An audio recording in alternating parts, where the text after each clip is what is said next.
गुजरात के वडोदरा में महानगर पालिका की वर्तमान बोर्ड की पहली स्थायी समिति बैठक आज निगम कार्यालय में आयोजित की गई। वडोदरा महानगर पालिका की स्थायी समिति की पहली बैठक आज निगम कार्यालय में आयोजित की गई।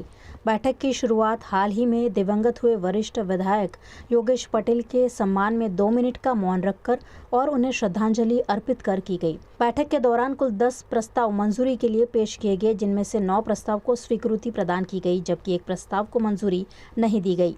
इस बैठक में ऑडिट विभाग, सामान्य प्रशासन, पार्क्स एंड गार्डन, स्वास्थ्य विभाग और मैकेनिकल शाखा से जुड़े विभिन्न कार्यों और योजनाओं पर चर्चा विमर्श किया गया। समिति के सदस्यों ने शहर के विकास और नागरिक सुविधाओं से जुड़े मुद्दों पर चर्चा करते हुए आवश्यक निर्णय लिए। बैठक के समापन के बाद स्थायी समिति की अध्यक्ष वर्षा व्यास ने मीडिया को बैठक में लिए गए निर्णय और स्वीकृत प्रस्तावों की जानकारी दी। સૌથી પહેલી આજે અમારી પ્રથમ આ બોર્ડની સ્થાયી સમિતિની બેઠક શરૂ કરી અને તરત જ યોગેશ કાકા, જે મોસ્ટ સિનિયર અમારા ધારાસભ્ય શ્રી યોગેશ કાકા હમણાં જ આપણી વચ્ચેથી વિદાય લીધી છે, તો એને શ્રદ્ધાંજલિ અર્પી અને સાથે આશીર્વાદ મેળવ્યા છે કે અમે આપ અમારા માર્ગદર્શક છો, લોક ઉપયોગી કામ અમે પણ વડોદરા શહેરના આ સ્ટેન્ડિંગના સભ્યો સારી રીતે કરી શકે એવી પ્રાર્થના સાથે કામની શરૂઆત કરી। કામની અંદર સૌથી પહેલે જે ઓડિટવાળા આપણા કામ હોય છે એને મંજૂરી આપવામાં આવી છે। અગ્નિશામકમાંથી ઘણા બધા ટ્રેનિંગ માટે જતા હોય છે, 17 આપણા ફાયર વ્યક્તિઓ પણ ટ્રેનિંગ માટે જવાના છે। પણ વિષય વસ્તુ ધ્યાનમાં છે કે આપણા ગયેલા જે રહ્યા એ ઓફિસરો પણ પાછા આવવાના છે, જેથી કરીને અત્યારે ચોમાસાની દ્રષ્ટિએ એક પણ આપણને વ્યક્તિ એવું નહીં થાય કે જ્યાં આપણને માણસની ઘટ પડે, એ સાથે આપણે મંજૂરી આપેલી છે। ઉત્તર ઝોનની અંદર વાર્ષિક ઇજારાની અંદર પણ આપણે કામની અંદર ઉત્તર, દક્ષિણ અને પૂર્વ આ ત્રણેય પ્લાન્ટેશનના કામને આપણે મંજૂરી આપેલી છે। વચ્ચે એક આપણે માનવ દિન વાળું એક કામ છે જેને આપણે અત્યારે મુલતવી રાખ્યું છે। એ ઉપરાંત અમારા સાથી સભાસદ શ્રી વિનોદભાઈ ભરવાડને જે બીમારીના અનુસંધાનમાં એમને બિલ મૂકેલું હતું એને આપણે મંજૂરી આપી છે।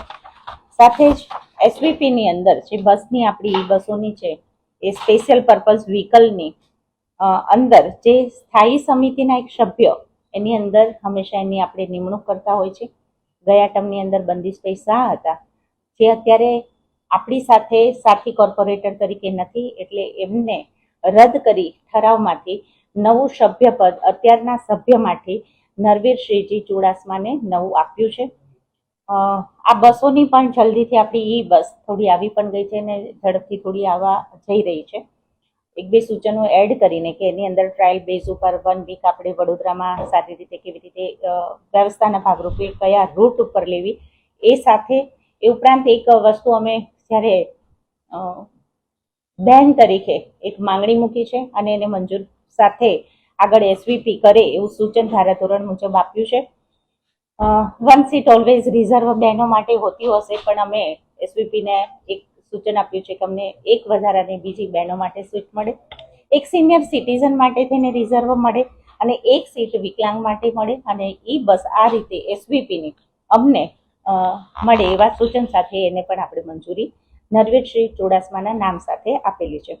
બીજું, વડોદરા શહેરના જનતાને ખાસ આપ મીડિયા મિત્રના માધ્યમથી જણાવવા માંગુ છું કે રહેણાંક વિસ્તારની જે પ્રોપર્ટી ટેક્સ આપણે ભરીએ ત્યારે એડવાન્સની અંદર જે હંમેશા આપણે આ કરી છે એને પણ આજે આપણે મંજૂરી આપી છે। 10% જો એડવાન્સમાં આપનો ટેક્સ ભરો છો તો 10% રહેણાંક હેતુ મિલકત પ્રોપર્ટીની અંદર આપણને બેક મળશે, અને બિન રહેણાંક પ્રોપર્ટી ટેક્સ જે આપણા મિલકતનો છે એમાં 5% મળશે। એ વાતને પણ આજે અહીંયાથી સ્થાયીના સભ્યએ દરેકે મંજૂરી આપીને આ બધા ઠરાવમાં એક મુલતવી કરીને બાકી બધું મંજૂર કરેલું છે।